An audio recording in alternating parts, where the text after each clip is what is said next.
Lyst er alt her dette, bare at syge sig fri.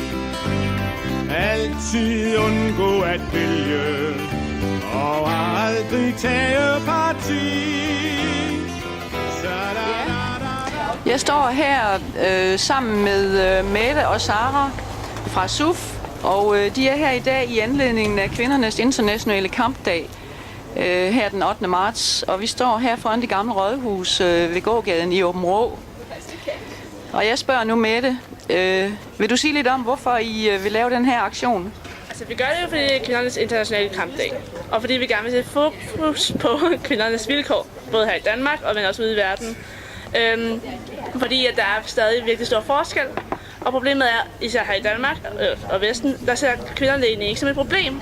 Det gør de heller ikke ude i verden, faktisk. Men fordi det er en del af vores kultur, og man tænker ikke over, at en kvinde laver mere i køkkenet end en mand, fordi sådan er det bare, sådan har det altid været. Men det burde man gøre op med, fordi det er kønsroller, som egentlig ikke burde være der. Okay. Når nu man laver en aktion i Danmark, har du så indtryk af, at det vil hjælpe kvinder ude i verden?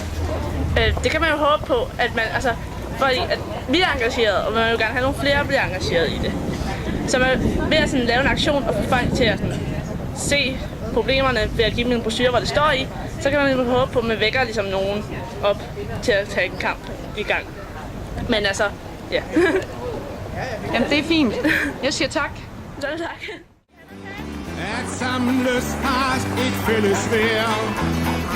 Dit ord kan skabe et skred.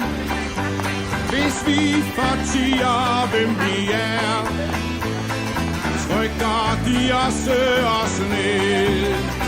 Vi ved, hvad der sker, bedre end andre.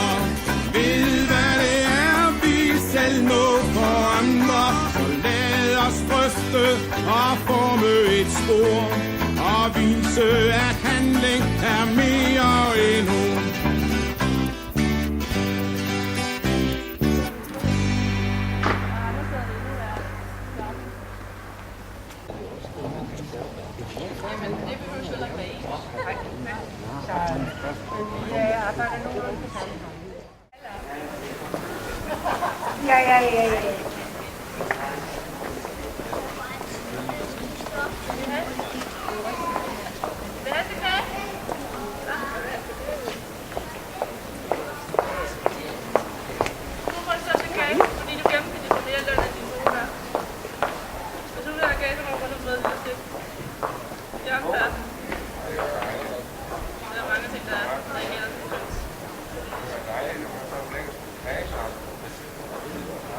Ja.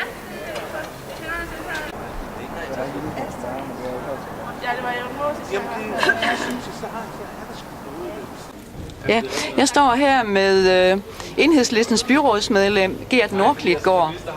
Og Gert, jeg vil gerne spørge dig, hvorfor er du her i dag? Jamen, jeg synes, det er vigtigt, at vi bakker op omkring SUF, de unge.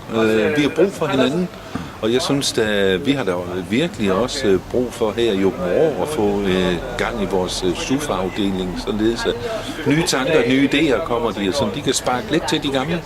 Og det synes jeg, og derfor vil jeg også gerne bakke dem op, når de har nogle arrangementer. Det var dejligt. Tak skal du have. Ja, det er godt. Lasse, du er med i bestyrelsen for SUF. Kan du fortælle lidt om, hvad SUF er for noget? Ja, SUF er en ungdomsorganisation, hvor vores basic det ligger i, at vi ønsker en socialistisk forandring af samfundet. Det gør vi via kampagner og politiske diskussioner mod andre partier. Men basic der laver vi meget aktivisme. Vi lægger meget op til kampagner. Her for nogle måneder siden, der brugte vi lidt tid på kampagne mod fascismen og racisme i hele tiden i gadebilledet, som hedder Nazifri By, hvor vi via klistermærker og plakater signalerede, at vi ønskede ikke nazister i vores by. Og det, altså, vores kampagne kan man også finde på vores hjemmeside ungdomsfront.dk, hvor der er mere. Men altså, vi kæmper også, altså ligesom i dag, der kæmper vi især for ligestilling, fordi at det er jo sådan det basic socialisme egentlig handler om, at vi alle sammen kan være lige. Og derfor der markerer vi altså selvfølgelig på kvindernes internationale kampdag. Det er fint. Tak skal du have. Dit ord kan skabe et skred. hvis vi fortier, hvem vi er, trykker de os ned. Vi ved, hvad der sker, bedre end andre, ved, hvad det er, vi selv må forandre. Så lad os drøfte og forme et spor, og vise, at handling er mere end ord.